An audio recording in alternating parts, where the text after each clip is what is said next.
from the station working for you. This is WRTV News at 6, streaming now.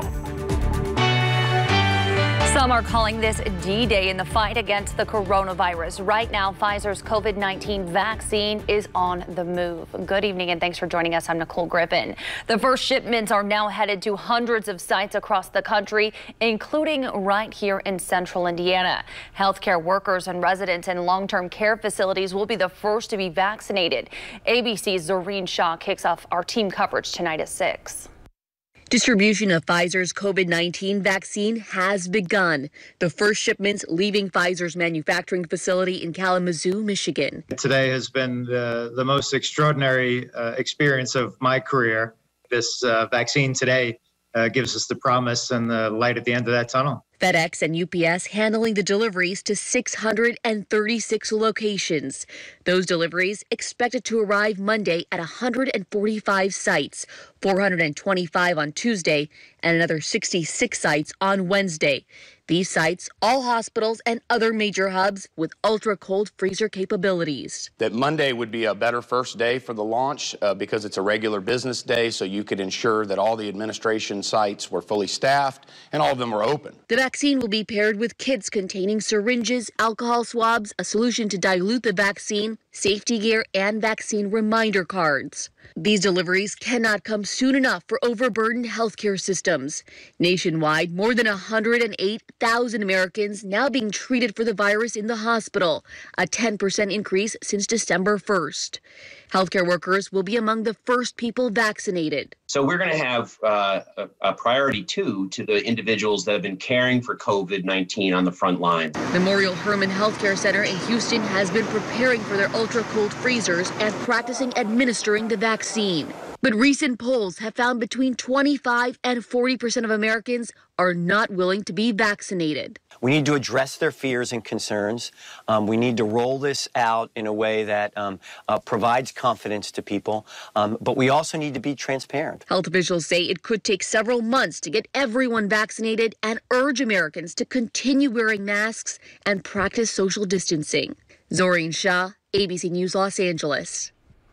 And the Circle City will be helping out in a major way when it comes to storing vaccines. WRTV's Troy Washington is live from the FedEx hub to explain our city's role and how the extra space at the hub will go a long way. Troy. Well, Nicole, it's all about space, and there's a lot of it here. We have one of the largest hubs for FedEx actually in Indianapolis. That means that we've got a lot of room to store those vaccinations and to make sure that they get where they're going. Let's take a look at the video from earlier. These are the freezers that will be used to actually store the vaccinations inside of the FedEx facility. Once they arrive, we're going to be storing vaccines ahead of the final destination. We've got a lot of room here. As I mentioned, I have the second largest hub in the nation. Earlier, I did talk with a frontline worker who says he'll be taking the vaccination later this week. For Franciscan employees and those that will be getting the immunization of Franciscan, we believe the program will start on Friday. We're expecting a vaccine on Thursday. I'm signed up first on Friday morning to get the vaccine.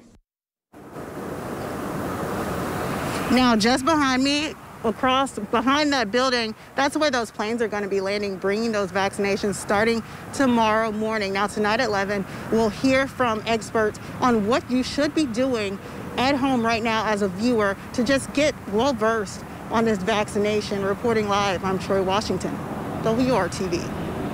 Troy, thank you. And right now on WRTV.com, we have everything you need to know about COVID-19 vaccines. We've got information in a question and answer format, so it is easy to understand and follow. Plus several stories you will want to see as Indiana starts receiving the first doses of the COVID vaccine. That is all on WRTV.com/coronavirus. This Tuesday, Vice President Mike Pence will return home to visit a vaccine production facility in Bloomington. His office made the announcement on Friday. He will tour the unnamed facility and lead a roundtable discussion about the vaccination campaign against COVID-19. Here are the very latest numbers tonight from the State Health Department. Another 6,025 Hoosiers have been diagnosed with COVID-19. 37 more Hoosiers have died with the virus, bringing the total number of deaths to 6,495. Since March, more than 425,000 Hoosiers have tested positive for the virus. More than 4.9 million tests have been administered right here in Indiana. Hiring Hoosiers is our commitment here at WRTV to connect you to job opportunities and resources. CVS Health is looking to hire 700 licensed pharmacy technicians in Indiana by the end of this year to assist in the massive COVID-19 vaccination effort. A CVS spokesman says the added staff will play a critical role in the eventual retail vaccination efforts. It comes as CVS prepares to distribute the vaccine to get to the general population. The pharmacy technicians will also contribute to everyday operations and assist in COVID-19 testing at CVS locations. For more information about this opportunity, just go to hiringhoosiers.com.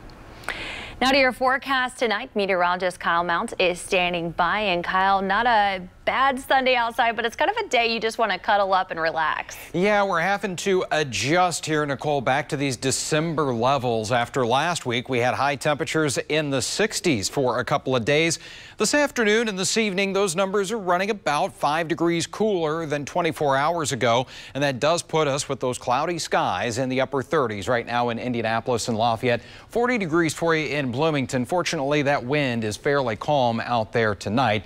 There's a look at the satellite and radar. Really just socked into the cloud cover here. And you even notice it's getting a little bit thicker here over the last couple of hours. Now, just off to our south and west, a pretty notable storm system here, but this is pretty much going to take the track along and south of the Ohio River. So around Seymour, you might see a stray shower later on tonight. The rest of us, though, it's just going to be cloudy skies. Those temperatures will hold fairly steady with that blanketed cloud cover. We're at 38 degrees for you at 11 o'clock with a light wind. But get ready to layer up. We do have a colder week ahead of us. It's also going to look a little more wintry with some snow showers in that forecast. But will it all last for Christmas? We'll look at that temperature trend coming up. All right, Kyle, thank you. As the holiday season continues and you finish up your Christmas shopping list, the push to support businesses in your community continues. 12 Days of Speedway is a campaign created by the Speedway Chamber of Commerce. Starting last Thursday and leading up to Christmas Eve, 20 different locations, including restaurants and a hotel in Speedway, are offering special deals. We visited Three Sisters in a Trunk today on Main Street in Speedway. The owner of the boutique says this year has been especially difficult with the Indy 500 postponed, and then the race in August only resulted in 1/4 of normal sales. Now holiday gift buying is also down. I would say my Christmas sales are at 20%. It's very low. There's enough to pay the overhead, but that's it. People just don't want to go out. They're afraid to go out. People are buying less. I really feel that they're buying less. They just want to get through this. Another business taking part in 12 Days of Speedway is the Courtyard by Marriott on Crawfordsville Road. The hotel has been able to stay open throughout the pandemic, but the director of sales tells WRTV their number of guests are down considerably. He says Christmas is typically a slower time for the hotel industry, but he hopes providing a lower rate as part of the campaign will encourage people to visit. For us, it's just providing a clean, safe room for people to come. If they have family members maybe coming from out of town, they don't want them staying there. Close contact with the grandparents, aunt and uncles, what have you. This will reduce that contact, and they can save a little bit of money with this special to come in here. Or, you know what? All the kids are at home doing the e-learning. Bring them in here and let them go swimming for the day. To see all the deals and businesses taking part, just go to speedwaychamber.com. In Bloomington, local businesses are also facing their own set of challenges as students are still home for remote learning until February. The general manager of Uptown Cafe on Kirkwood Avenue says since Thanksgiving, they have seen a dramatic drop in business. The family-owned restaurant has been open in Bloomington for 44 years.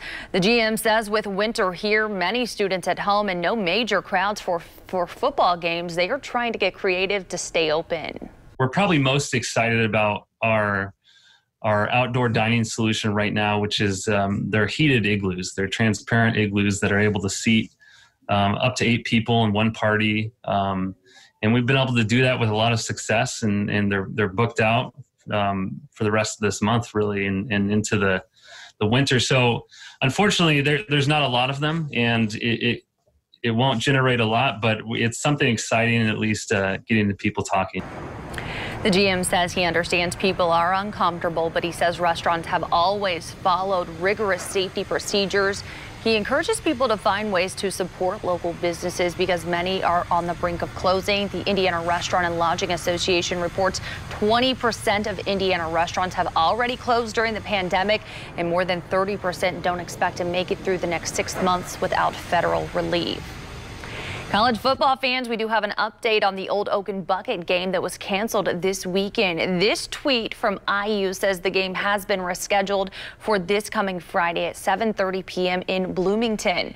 The game was canceled due to positive COVID-19 cases among the players on both the IU and Purdue teams.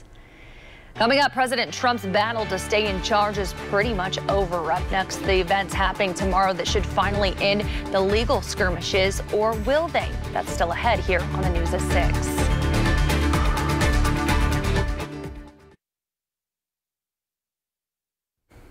Welcome back. The president and his allies have lost nearly 50 lawsuits seeking to change the outcome of the election, and time is running out. The Electoral College will cast their votes tomorrow. It's the next step in making President-elect Joe Biden's victory official.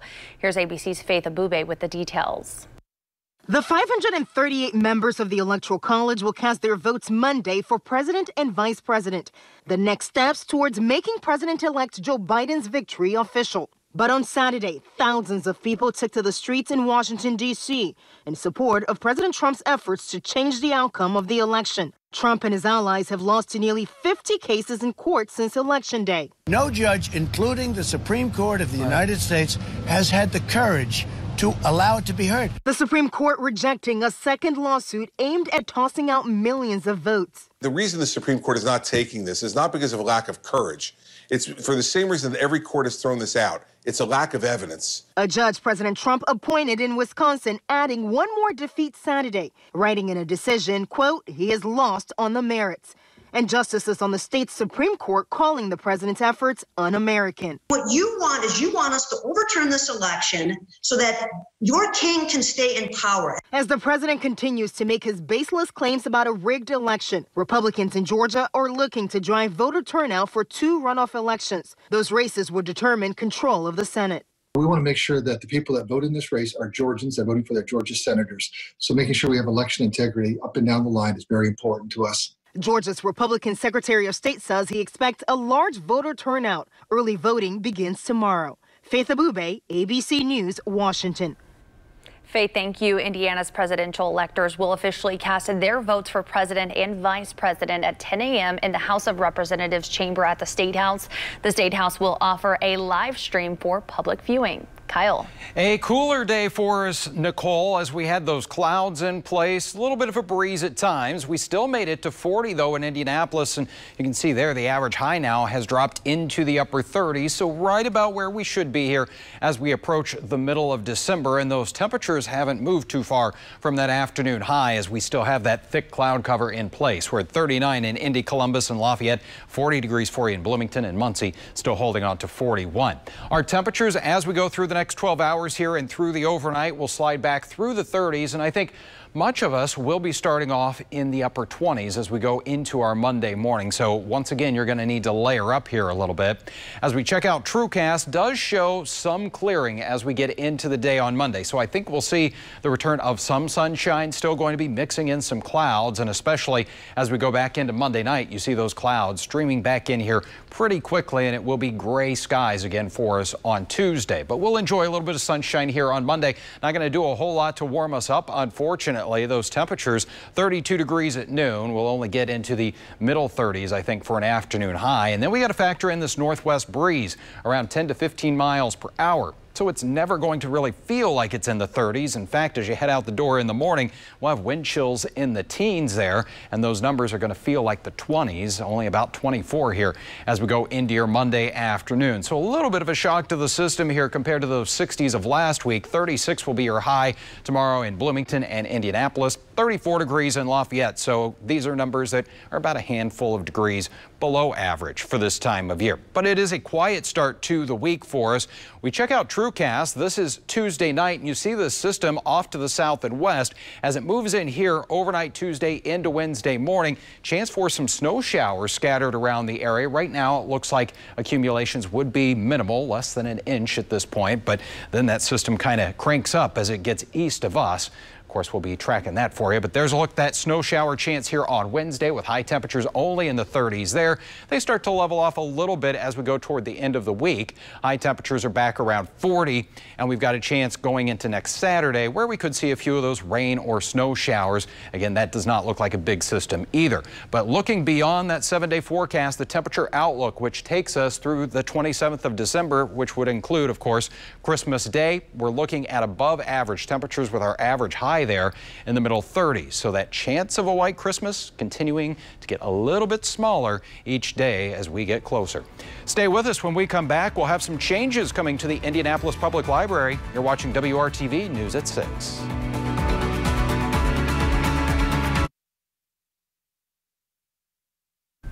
Welcome back. The Indianapolis Public Library is making changes again for the safety of the staff and public due to increases in COVID-19 cases.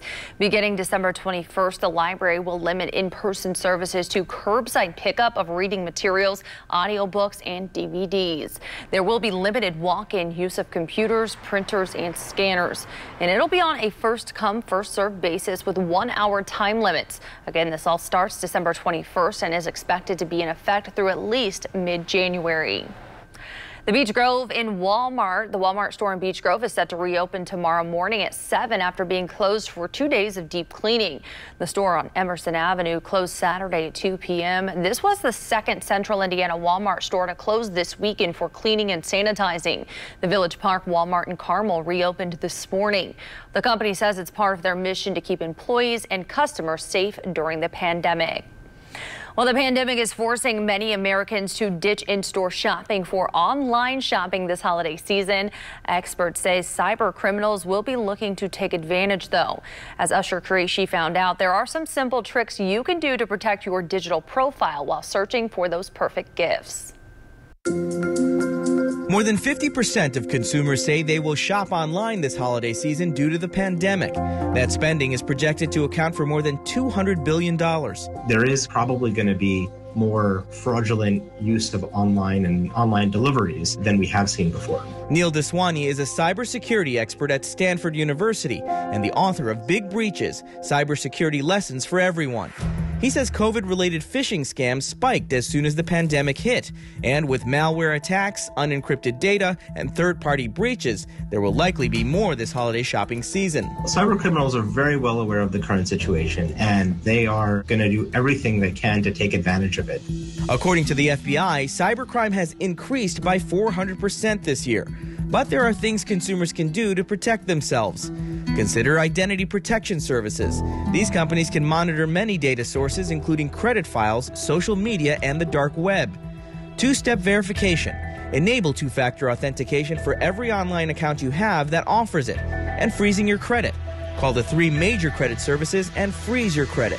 I think that your credit should be regularly frozen, except when you go about getting a new home mortgage or getting a car loan. You can always unfreeze it just before you do any of those activities. Another vulnerability that Deswani says is important to pay attention to is your home router. If you've bought your home router and you just hooked it up and you didn't say change the password on it, then attackers can take advantage of those commonly used default passwords and hack into your home router. And once they've done that, they can control anything and everything that you can see. With increased remote working, learning, and online shopping, experts say a cyber pandemic could be the next catastrophic global event. Understanding your cyber risks and taking measures now could, they say, protect you in the long run. I'm Usher Qureshi reporting.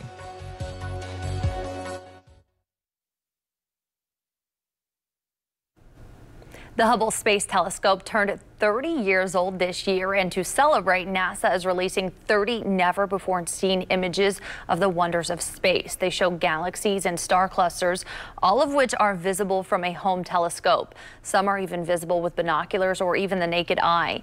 They are part of a collection called the Caldwell Catalog. The Hubble Space Telescope has been capturing dazzling images like these since it was launched into space in April of 1990. You can see dozens more images and learn the science behind them by visiting NASA's website. Oh, wow, Kyle, beautiful. Yeah, pretty incredible. I'm pretty sure, too, the telescope I had as a kid did not have images like that. All right, forecast going to be a chilly week, some snow showers Wednesday. All right, Kyle, thank you. Thank you for joining us. We'll see you back here tonight at 11. Have a great night.